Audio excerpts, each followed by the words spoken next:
Vanakkam, Namaskaram. This is Kaalan and today is a very, very important day for two reasons. It's an auspicious day as it's the start of Thaipusam Kavli, and it's also the release of a completely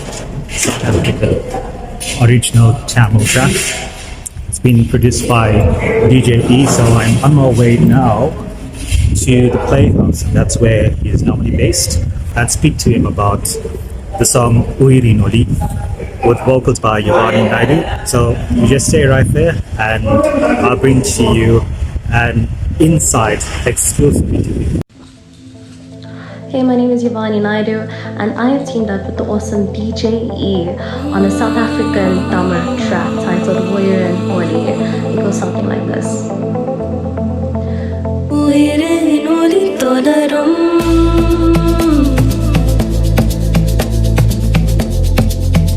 in the rhythm of the night.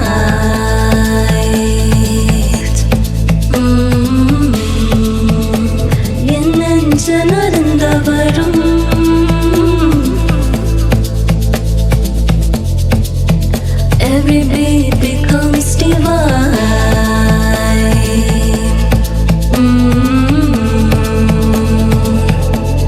One chorus, you know your father, guiding me through time. Uyirin Oli, Uyirin Oli, the light inside won't fade away. Vanakkam, Namaskaram, and welcome to this next episode of Community Outreach for SSFM. My name is Kaalan, and I'm sitting with the amazingly talented, I would say legend in the music industry, DJ Elvis Gangiah. Now, he's known very well known as a DJ, club DJ, but he does far more than that. Quite an amazing musical journey because I loved the sound of Anarchy. I'm going to start there. All right. And then when I found out, Elvis is behind Anarchy, we worked together some time ago, about 20 years ago, but I didn't know back then. And then when I came to know, I was my mind was blown, especially since you were the lead singer at one stage. Where did it all start for you with music? I think it started pretty much when I was born because my parents named me Elvis after Elvis Presley. Obviously they were huge fans.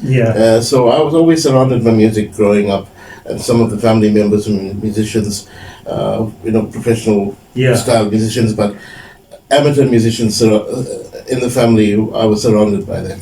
And look, you were born in an era which was quite of a crazy era for especially non-whites in South Africa. Now it's quite easy. If people are much more open-minded. If you're an Indian trying to make it in the industry in English music, there are still some difficulties, but it's not as difficult as it was back then. Yeah, I'm glad that we moved forward from that era where there's so many more opportunities now. Still not where we should be, like you say, but much more. So young people can look to a career in music, whereas when I was growing up, it wasn't an option. The parents wanted you to be a doctor or a lawyer. Exactly.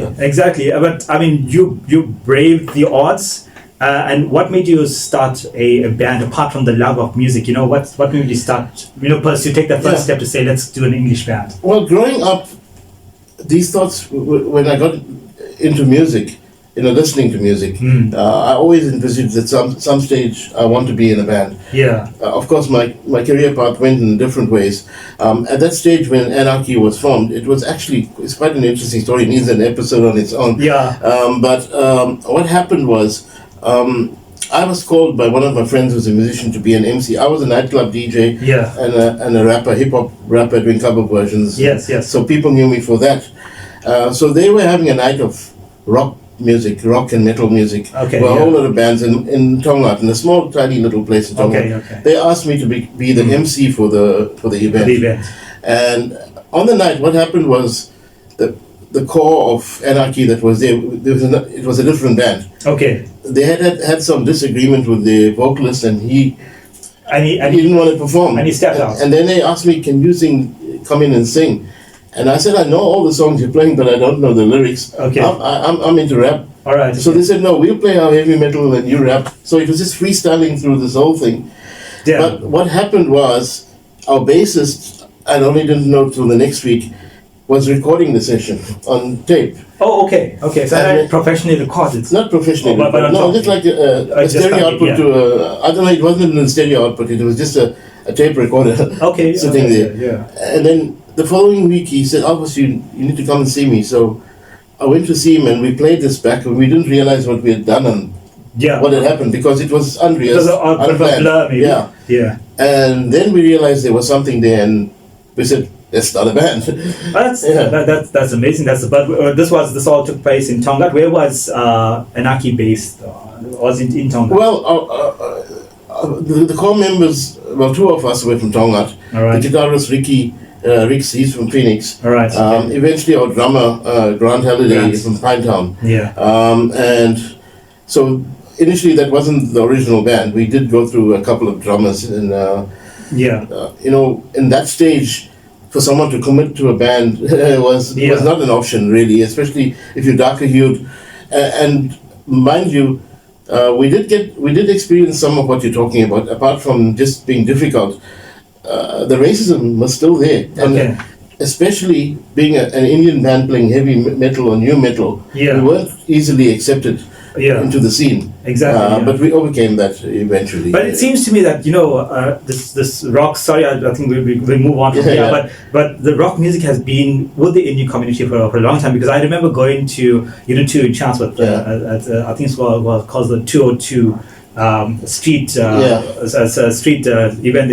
They blocked the street up, and the talent that came through from the Indian community, just guys turning up there with their guitar and pelting out stuff that is world class. I think it started out in the 50s when the rock and roll was there. Then it progressed into the Beatles era, and then post Beatles when heavy metal and hard rock became a thing. The South African Indian community has always been part of that. They've been skilled musicians. And even if you go on TikTok now, you see some of those legends from back in the day still playing. Exactly. And their struggle was even more difficult than ours. Because they were in the much earlier era as well. I mean, now if a young guy wants to learn guitar, he can go online and find a whole lot of tutorials. It wasn't like that back then. There was no easy access to tutorship. So these guys, out of pure passion, became what they became. As DJ E pointed out, we need an entire episode of that. So maybe a part 2. Let's speak about, you've made a name for yourself in the club DJ world. That's where you actually started in music. Played the biggest clubs, I'm guessing. I have played around the country, overseas, and other parts of Africa as well. So the music journey. To pick it and say where it started.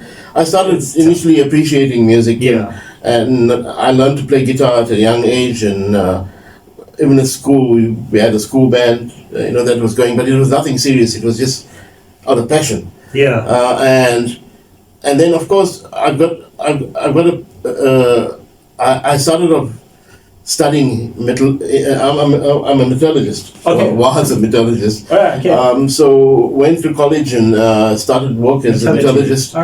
And while I was there, I'd gotten bitten by the DJing bug. Up to that point, I was appreciating house music. Was born around the 85, 86 era. And I started going full swing into listening initially, but then I got my first experience in club, sneaking in underage, and seeing DJs mixing, and it was like the girl I was there, she lost interest in me because I was standing by the DJ booth and watching what the DJ was doing. If you had to go back now, would you choose differently? Would you rather? No. You wouldn't. I wouldn't. But you made the right choice. Being level-headed, I went through college and started a career. I worked for 5 years in the industry in Maritzburg, and while I was there was a battle of the DJs that took place. And again, it was at the previously whites only club that this took place, but they just opened up. So I think it was around 1989 or so.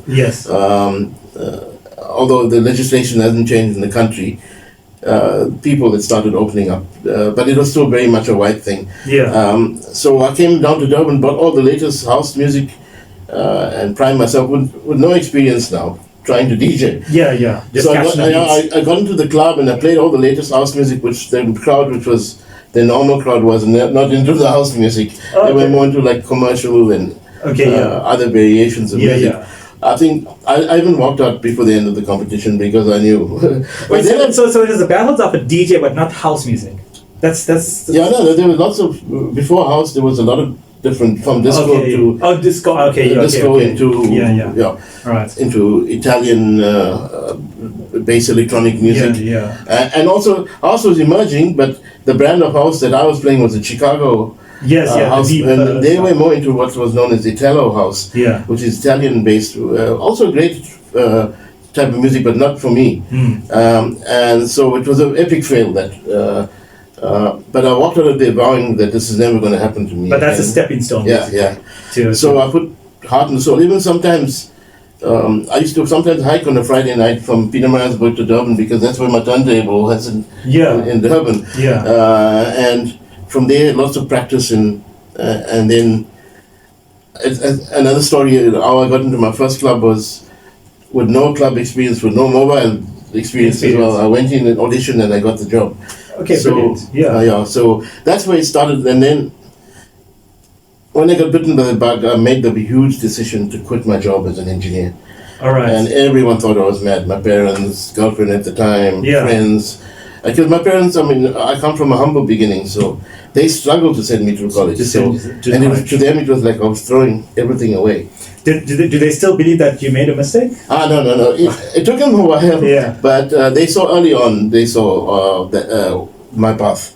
And then gave me a lot of support. So, of course. In current day and age, when it comes to mixing music, I've seen these things where people are just waving their hands over systems. What's your obsession with vinyl? Okay, that was the medium at the time. But the hands-on approach, like physically going into your vinyl bag, pulling out a vinyl, the cover, taking the vinyl out, and you're going to physically lift the needle, put it onto. In order to do that, you need to know your vinyl in and out. What songs possibly can mix with next.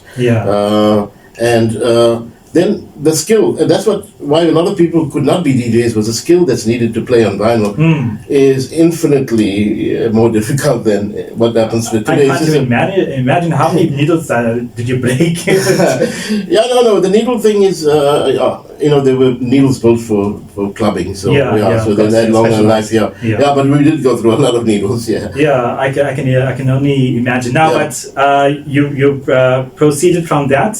And now you went into music production.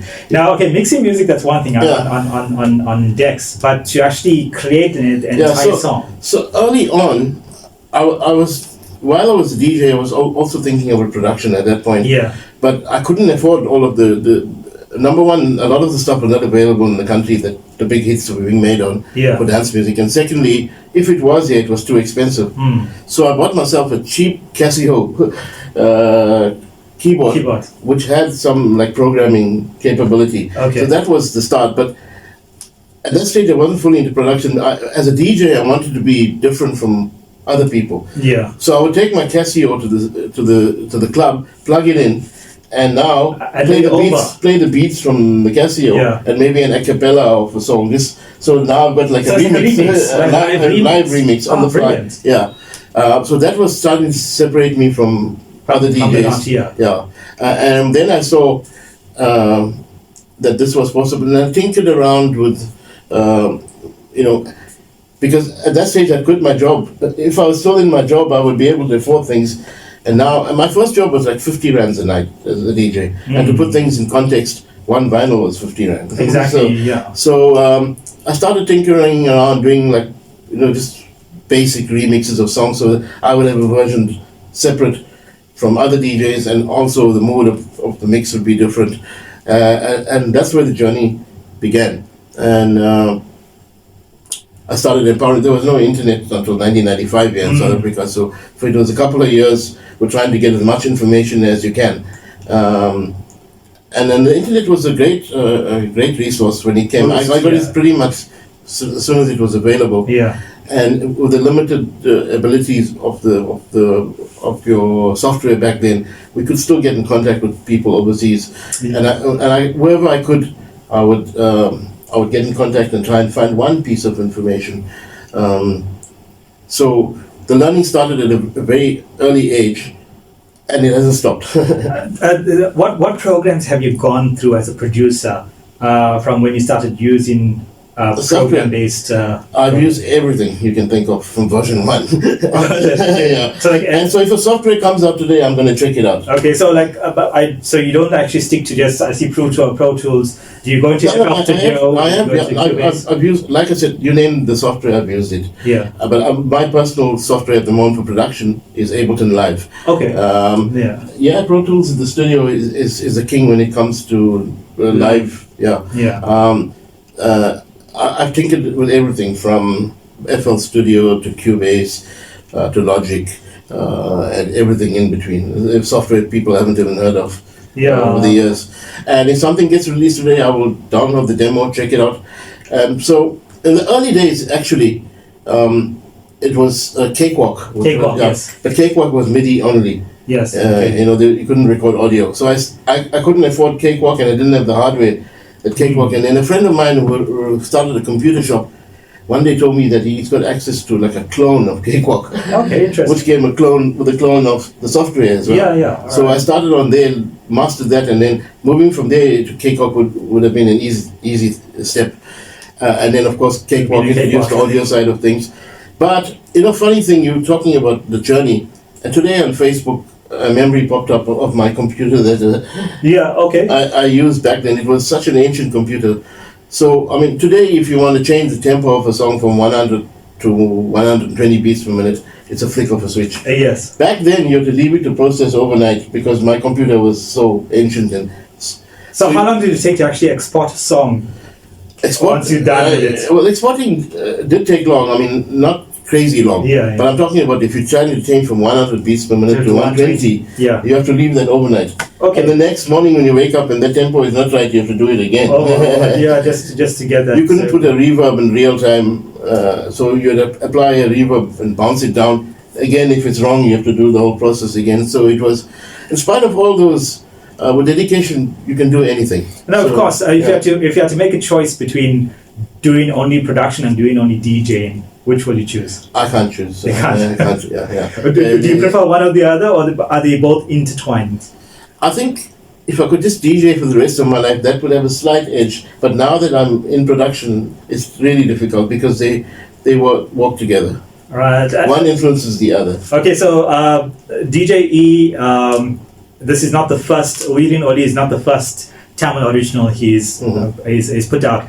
Kane Kane was a Tamil original as well. This was in 2004, 2005. Around there. I can't remember the exact year, but it's around, minus 2 years. And the kick and the bass line on that was crazy. And I was just disappointed. For me, it should have blown up and hit clubs at that point in time, Well, actually, a lot of DJs play it, so played it back and they still do. Okay, that's an interesting story about that track. Yeah. We were in this very same space, but it was, a different setup then. And we had a project running together with us and a major radio station where we were reaching out to the communities, and so we're trying to represent the KZN community, all the different communities. So we stumbled across this band who were doing a cover of a Bollywood song, but I was giving it some edgy production. Yes. So we recorded it, and we had, at the end of the session, we had about 20 minutes left. Okay. And one of the vocalists in the band said, I've got this Tamil song that I wish we could, even record a little bit. Yeah. So we said, we got time, let's see what. Then she said, the only problem is it's not in Tamil yet. I've written it also, the lyrics in English. Okay. And she wants to translate it. So then we phoned this one uncle that she knew, and he translated it over the phone. Over the phone? Yeah. It must be Vishnu from Durban. I can't remember the name. And then we recorded it with the band, and then the band left. And the next morning I came in to listen, and I was kind of feeling what they were doing, but I thought it needed something else. Yeah, so I started experimenting a bit, and I took the drums out and put my own drums in, and then I came up with a bass line, and that's sitar that's in there. That's based on Eastern Journey. Okay, Eastern Journey, yes. So that was ringing in my head when I was listening to the song, and now I was feeling this track. I was excited to call the band in. Yeah. And when they got here, the musicians were furious. Okay. The drummer didn't want to listen. He said, my drums are out, the bass is the same. But the guitarist called me aside. Now, they were having arguments outside. Outside, yeah. Okay. And then the guitarist came and said, the guys are not happy, but I love it. So we'll see how it goes. Yeah. But while this whole commotion was happening, and it was playing it back, the manager and the station manager and the programs manager, they came to look at the progress of the project. Okay. And when they walked in, the song was playing, they said, what the hell is this? Yeah. And then they tried to explain to him, and he says, this is going on air today. No, exactly. And the version that I released is actually not the final version. It was what we had there. All right, is it? It wasn't the final mix or anything, and that we sent it over, and that same afternoon it had this cool, sort of like a Bhangra drum strip, but slowed down. Yeah.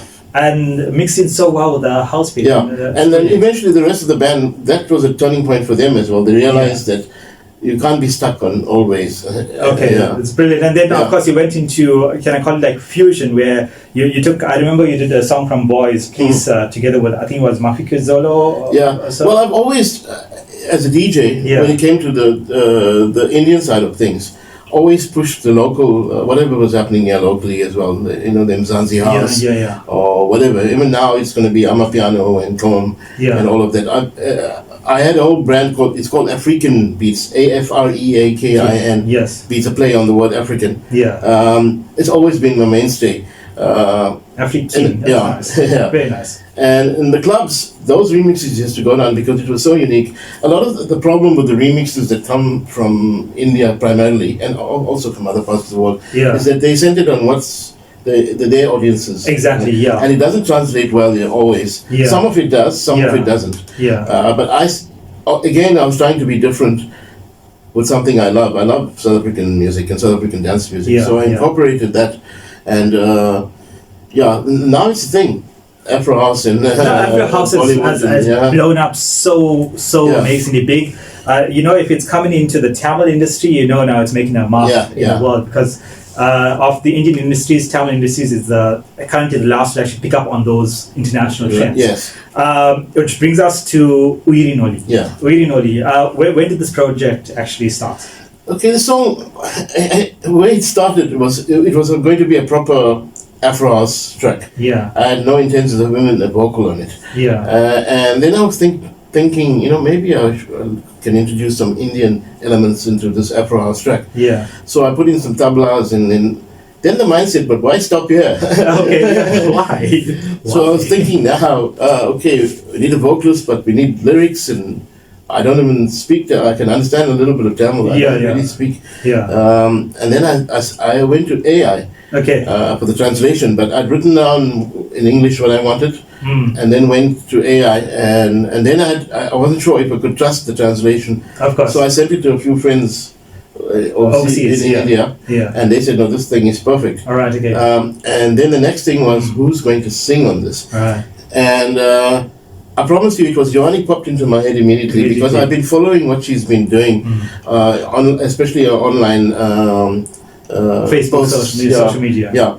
And at one stage, she had done a thing with Mariah Carey cover. And I'd gotten all of it, and I put some Amapiano beats to it. But I hadn't even met her. It was just via a friend. Yeah. And so I realized, because the lyrics I'd written it just happened so quickly.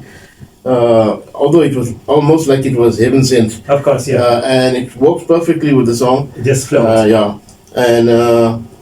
And then I thought, who's going to bring this warmth and the emotion? Yeah. And like I said, Yovani popped in. Although I'd never met her, I'd known her for work. Maybe there are other people out there, but from my knowledge, she was the only one that. But sometimes the best choice, the first choice is the best. That's how it is. And then I didn't know how to get hold of her. Actually, I contacted you, and you gave me a number, and I sent her a message. And it took a while to get hold of her. Oh, okay. And I wasn't sure how she had received it initially, the idea for her to sing in the song. But when I sent her the song, she immediately connected with it. So, and then I only met her in the studio session. It was a 3-hour session. I sent her the track, and I told her that I'd given her melody guidelines, etc. And I said to her, when we get in the studio, I want some of her to come out in the song. Yeah. So I gave her the creative freedom for that. And then early on, I decided I wanted some of that Carnatic flavor. So that notations came through as well. Yeah. And she's amazing. I mean, she was like, basically, all we would have needed was one take, although we did a couple. Yeah. And then she'd worked on the Carnatic part at home, and when she got in here, I didn't have to change a thing. Yeah. So she's a natural. And of course, I mean, the extensive training she's received from a young age also is the reason why it works. And she's definitely a perfectionist when it comes to her performance. Yeah. And she connected emotionally with the song. It was magic here in the studio. All right. And we actually didn't use all the time that I booked. We used half the time, and then we just chatted for a while. And of course, it was still very raw at that point. Yeah. I just done enough so that we can track the vocals. Yeah. And then the hard work began, trying to make it, mold it to what it is now. Yeah. That took, I mean, like over a month before I could get to the point where I was totally happy. And I also wanted her to be happy. So there was a lot of back and forth of the various stages.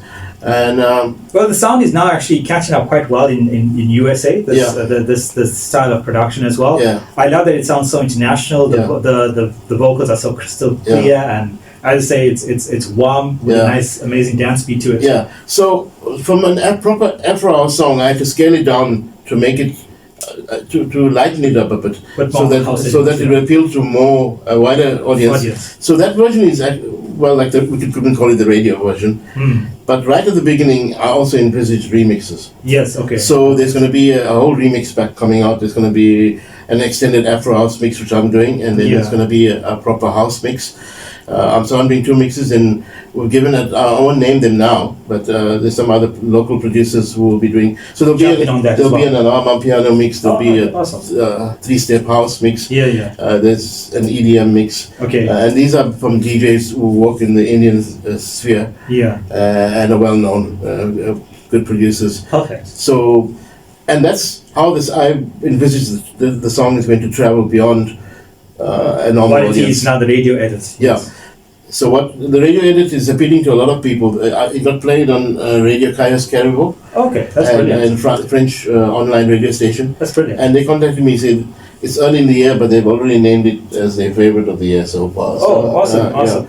Well, it's on my stream as well, and judging by the times that it pops up, because it's all automated, it's been listened to completely, because that's how the algorithm works. Yes. If the song is listened to completely, then it brings it up a bit more. So on my stream as well, it's doing extremely well. On Southside FM, it's scheduled. It's been loud. My apologies for scheduling it earlier.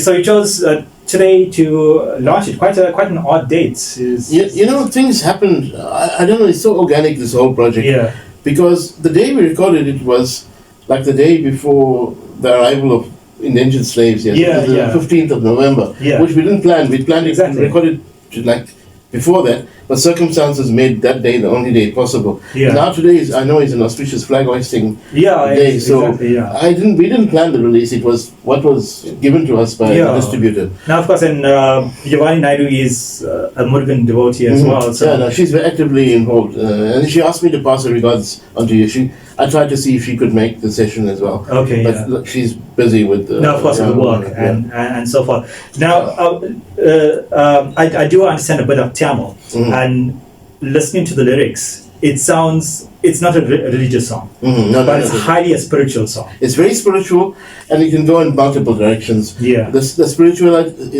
spirituality in the song can be a romantic relationship, or it can be religious if you want it to be. So it's transcendental. So it's like a poem. It's what you make of it. Of course. I've given what I envisaged. It's up to the listener to take it anyway. The message in the music is about light, and that is multi-pronged. The song essentially is about the light. Is the light that guides you along and is your support system. It could be your partner. It can be a god. Yes. It can be any other thing. So it's a two-way relationship the song is talking about. It's not about an individual. Yes. But there's a light inside that it comes from the other source. Okay. That will guide you. So are we looking forward to? Can we look forward to more releases of the type? Or is it something that you don't want to plan? No, there is, especially with Yovani. We haven't finalized anything, but there is another song, but not in the same direction. But of course. There will be different directions that we will be taking. But the thing with every track I do is always going to be about the remix as well. Okay. So that's when you ask me about DJ and producer and which one, I can't, because they walk hand in hand. And also the first Tamil or even Indian language song in this country that's had the remix at the beginning. The remix is envisaged at the beginning. At the beginning, yes. Not like 20 years later and somebody decides to remix a song. Yeah, that's brilliant. So that's putting the different sides in which I'm involved in music, from producer to DJ. And it's brilliant what you are doing. I know it didn't actually start off as a Tamil track or an Indian track, but you brought that out, and I would say created history in South Africa once again. Can we say that once again? Created history. Well, part of the reason it's Tamil is because of my heritage. Yes. And I have to be brutally honest. Over the years, as remixing, it's been mainly North Indian and Hindi specifically. And I've always yearned for the Tamil side of things. And typically I would have gone probably to find a Hindi vocalist for the song as well. But like I said, this whole thing was so deep that, again, like choosing Yovani at first instance, my first instance was I wanted to be Tamil. It just seemed like everything just was predestined to come together as it did, and be recorded just before the anniversary of Indentured Labour, and unplanned to release. Because I woke up this morning and said, okay, well, hold on just a bit. How did this happen? But DJ E, I want to say thank you. I know your time is quite thin, for making time, for speaking to us for Southside FM. Can I ask you to leave a message for our listenership? Listen to the song, stream it, and take what you want from it. It's all good intentions in that song. Of course, I hope it resonates with everyone the way it resonated with me, because I promise you, the way it resonated every step of the way. It's like, even when I wrote the lyrics and put it in, and I said, no, this sounds too perfect for me. Am I doing something wrong? Second guessing myself. And then when Yovani stepped into the studio and it just went like that, it was like, these things don't happen in normal production. Everything just came together. And of course, the post-production did take time, but even then it was, the bulk of the song was done. The idea. It was just filling in those little details, and there's a lot of detail in the song that's not apparent. The production is quite extreme. I think there were 100 tracks in the production. I can but they're all imagine, contributing and working together. So it's quite a complex process to bring about this. When I say simple, don't underestimate simple. Right? It's quite a complex process. For me, this is a start of a new era in not only South Indian music, but in Indian music in South Africa. I hope this urges other people to look at the possibilities of doing things differently and not go back to what's been done before. Not just using an instrumental from a movie and a cover version. Moving into original, whether it's Tamil or other Indian languages. And also in terms of production, there's lots of young producers out there who know what they're doing, because they've got all the opportunity to learn, and of course with the powerful systems you can have in your bedroom these days. It's a whole new world that needs to be approached, and I hope that this is a start of that. Of course, because and I also do hope that a lot of the musicians out there, as I said, this is a pure song, of light. Whatever differences there are that exist between you, let that be. I think the only way we can move forward together in music is to work together. So the track, just as a parting shot, like I said, there's 100 tracks. So there's a little bit of tabla in there. There's African house style beats, but condensed and lightened up a bit. I didn't want to be overtly so to appeal to just the remixes will take care of that.